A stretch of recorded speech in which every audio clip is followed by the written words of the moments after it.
실제로 가산점이 없어서 떨어진 사람들도 있기 때문에 이것만큼은 하지 마십시오. 안녕하세요. 공시생이라면 누구나 궁금해할 이야기, 합격생의 학습법 및 현직 이야기를 들려주는 코너 공시탈출 MC PD입니다.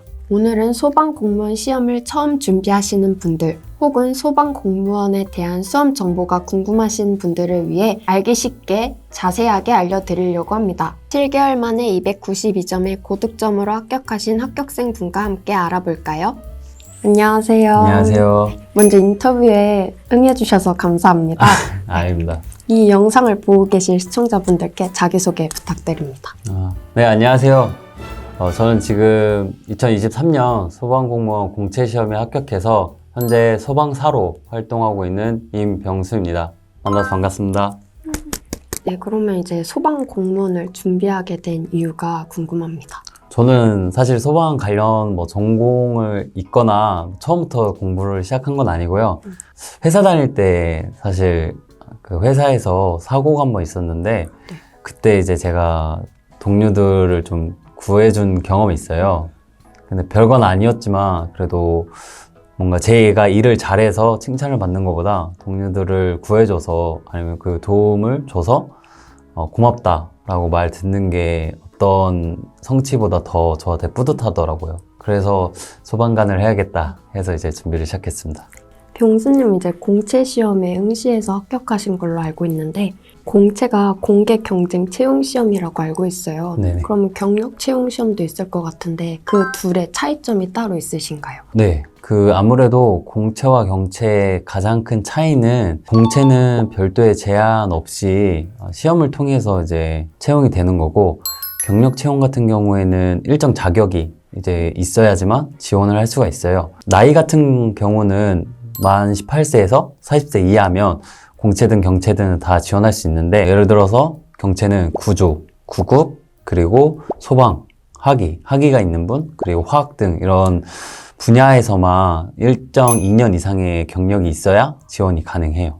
다른 공통 자격으로는 일종 운전면허가 있고 아니면 대형면허 있는 사람이 지원할 수 있고 학력 같은 경우에는 공채는 별도로 없는데 경력 채용은 간단히 말씀을 드리면 구급 분야는 간호사나 응급구조사로 2년 이상 근무를 하신 분 그리고 구조는 특수분해나 군 경력 2년 이상 있으신 분 소방 학위 같은 경우에는 관련 학과를 졸업하거나 특수 의무 수방 그런 데를 이제 나오셨던 분 그렇게 다양한 이제 자격들이 있기 때문에 자기가 어디에 속해져 있는지 먼저 확인을 한 다음에 지원을 해보시면 좋을 것 같아요. 그리고 이제 지역 같은 경우에는 어디든 지원을 할 수가 있어요. 근데 이제 동시에 중복 지원은 안 되기 때문에 자기가 어디서 근무를 하고 싶은지 확인하고 그리고 또 그 지역에서 모집 인원이 있는지 그런 것들을 확인한 다음에 지원을 해주시면 될 것 같습니다.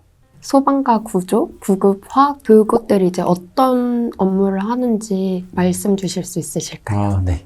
좀 달라질 수도 있고 그런 것들을 좀 감안하신 다음에 들으시면 좋을 것 같은데 지원을 해서 합격한 소방 분야는 저희가 흔히 소방관이라고 하면 익숙한 화재 진압 쪽에 중점을 둔 업무를 한다고 생각을 해주시면 돼요. 행정 업무도 하고 출동 화재가 발생한 경우에 이제 직접 불을 끄는 그런 직업이라고 생각을 해주시면 되고 그리고 경채 중에 구조 분야는 화재 출동 때 아니면 화재 출동이 아니더라도 인명구조, 인명탐색 쪽에 좀 더 특화되신 분들이 업무를 하신다고 생각을 하시면 됩니다. 그래서 그러한 것들을 하기 위해 어느 정도 필요한 경력이 있어서 경채라고 생각해 주시면 되고 그리고 구급 같은 경우에는 저희가 보통 앰뷸런스라고 부르죠. 119에 신고하면 불났을 때가 아니라 사람이 다쳤을 때나 아니면 아플 때 119에 신고하면 가서 이제 응급처치 도와주고 병원에 이송을 해주는 그런 업무를 하는 거는 이제 구급이라고 생각해 주시면 됩니다. 화학 같은 경우는 이제 화학사고 그런 재난사고들이 발생을 했을 때 아무래도 처리하는 방법이 전문적인 요소가 들어가기 때문에 그런 것들에 좀 더 전문적인 지식을 갖고 있는 사람들이 이제 업무를 한다고 생각을 해주시면 돼요. 그럼 구급이랑 구조랑 큰 차이점이 뭐가 있나요? 보통 구조랑 구급이랑 같이 나가죠. 예를 들어서 교통사고가 발생을 했다. 그러면 구조대원, 구급대원이 다 가서 구조대원은 만약에 차 안에 사람이 갇혀있다, 깔려있다 이러면 이제 그거를 구출해내는 일을 하고, 구급대원은 그 구출된 사람들을 응급처치해서 빨리 병원으로 이송을 해주는 그런 식으로 업무가 분담이 되어 있어요. 네, 그럼 이제 소방공무원 시험이 어떻게 이루어지는지 궁금한데요. 이제 소방공무원이 되려면 어떤 과정을 거쳐야 되는지 말씀 부탁드립니다. 네. 소방공무원은 다른 공무원 시험보다는 조금 그 진행 과정이나 기간이 좀 긴 편입니다. 아무래도 소방관이라는 직업이 단순히 공부만 해서 들어올 수 있는 건 아니고 1차로 필기시험을 보고 나서 필기시험에 합격하면 체력시험을 그 다음 보게 됩니다. 그래서 체력시험도 합격을 하면 이제 마지막으로 면접시험이 있는데 면접시험까지 모두 이제 합격을 하면 최종 합격이 돼서 소방공무원으로 임용이 될 수 있는 기회가 부여됩니다. 그럼 이제 각 절차에서 그 환산 비율은 어떻게 되나요? 각 비율은 우선 필기가 50%고 그리고 체력과 면접이 25%씩 이제 들어갑니다. 그리고 나서 이제 마지막으로 가산점이 추가로 5% 채울 수 있는데 그 가산점까지 다 취합을 해서 최종 합격자 발표가 납니다. 그럼 우선 필기시험에 대해서 더 자세하게 이야기 나눠볼게요. 이제 필기시험 과목은 어떤 과목들로 구성되어 있나요? 우선은 이 필기시험을 보기 위해서 영어랑 한국사는 필수로 있어야지만 시험 응시가 가능합니다. 한국사 같은 경우에는 이제 자신이 면접을 이제 보는 그 시기 기준으로 4년 전까지만 응시한 것들만 유효하고, 그 영어 같은 경우에는 원래 2년만 유효한데 이제 소방 119 고시에 사전 등록을 한 경우에는 최대 3년까지 인정을 할 수 있습니다. 이거는 공개와 경력 채용 모두가 동일하고요. 필기시험은 아무래도 공채는 별도의 경력 없이 모든 사람이 지원을 하다 보니까 과목 수가 좀 더 많아요. 과목 수가 총 3과목인데 소방학 개론, 그리고 소방관계법규, 그리고 행정법 총론 3과목이 25문제씩 해서 총 75문항을 한 문제당 1분씩 해서 75분 동안 시험을 응시하게 됩니다. 그리고 경채는 좀 전문적인 지식을 요구하는 것들이 많아요. 소방학개론 25문제는 동일하고, 구조 같은 경우에는 소방관계법규가 이제 총 40문제 해서 경채는 모두 65문제로 동일합니다. 다른 화학이나 정보통신 이런 분야들도 화학개론 아니면 컴퓨터 일반 이런 다른 과목들이 관계법규 대신에 들어가고 소방학 개론만 공통적으로 응시를 하고 지금 그렇게 진행되고 있습니다. 소방 과목 이름들이 다 생소하게 느껴지는데 과목마다 각각 어떤 걸 배우는 과목인지 알 수 있을까요? 아무래도 저도 준비를 하기 전에는 어떤 걸 도대체 배울까 이런 고민들이 많았는데요. 좀 알기 쉽게 설명을 드리면, 소방학 개론 같은 경우에는 소방이라는 것을 관심을 가지면 기본적으로 알아야 될 것들을 주로 배운다고 생각을 해주시면 됩니다.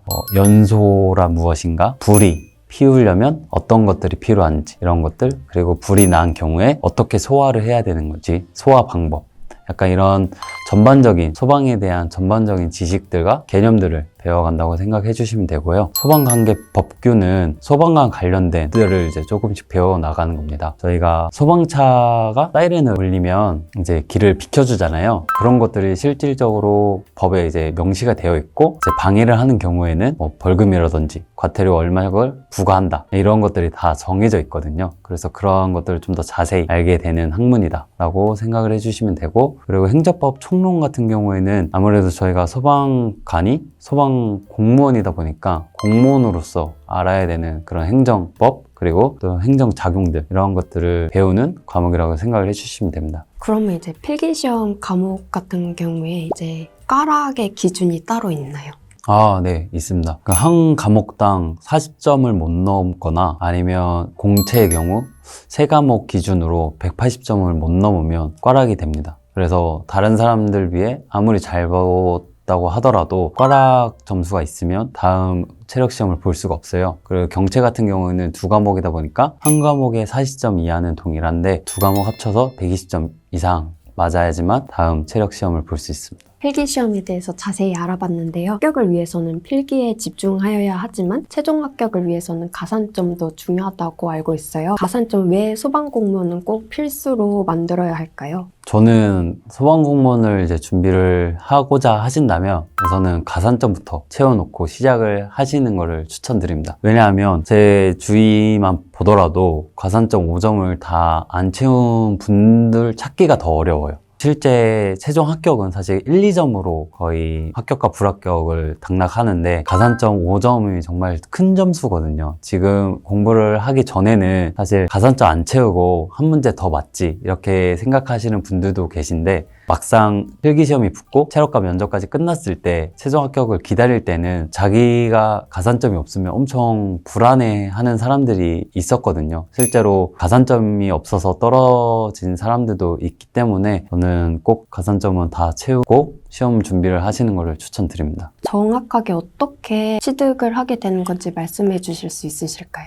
가산점은 전체 이제 5점 그리고 3점, 1점 이런 식으로 취득을 할 수 있고 가산점을 취득할 수 있는 부분들이 워낙 이제 많기 때문에 자신에게 어떤 것들이 가장 유리하게 적용할 수 있는지를 파악하시는 게 중요할 것 같고 특히 영어 같은 경우에는 어차피 시험을 보기 위해서 필요한 점수가 있는데 거기서 제가 좀 더 노력을 하면 가산점까지 취득을 할 수 있으니까 애초에 처음 준비를 할 때 좀 열심히 준비해서 가산점까지 취득을 하겠다 이렇게 생각하시고 준비를 하면 좋을 것 같아요. 실제로도 영어 시험 한 번 봤는데 저도 가산점 점수에 해당이 돼서 시험도 볼 수 있었고 가산점까지 채울 수 있었습니다. 그럼 이제 병수님은 이 중에서 어떤 가산점을 취득해서 5점을 만드셨나요? 영어 점수로 1점, 실용 글쓰기라고 글쓰기 시험이 있어요. 그래서 국어 점수로 3점, 그리고 대형 면허 자격증으로 1점 이렇게 해서 총 5점을 채웠습니다. 필기시험 준비하기 전에 가산점을 다 채워서 만드신 건지 아니면 필기시험 준비를 하면서 병행하셔서 따신 건지도 궁금합니다. 그래서 영어와 한국사는 필기시험 준비하기 전에 취득을 하려고 했었어서 그 전에 땄고 대형 면허도 그 필기시험 전에 땄습니다. 근데 실용 글쓰기 시험만 필기시험을 준비를 하면서 도중에 이제 틈틈이 공부해가지고 가산점 5점을 채웠습니다. 그럼 여러 가산점 항목들이 있는데 이 세 가지로 채우신 이유가 따로 있으신가요? 제가 그 가산점 항목들을 봤을 때 가장 전략적으로 5점을 채울 수 있겠다 생각이 든 과목들이어가지고 준비를 했고요. 대형 면허 같은 경우에는 사실 소방관이라면 아무래도 큰 차를 저는 운전을 해야 된다고 생각을 하기 때문에 필요하겠다 해서 땄는데 운이 좋게 가산점에도 포함이 되어 있더라고요. 그래서 만약에 준비를 하실 분들도 자기가 지금 어떤 것들에 좀 더 강점이 있는지 확인하신 다음에 준비를 하시면 좋을 것 같아요. 체력 시험과 면접 시험을 준비해야 되잖아요. 어떻게 준비하셨는지 자세하게 살펴보도록 하겠습니다.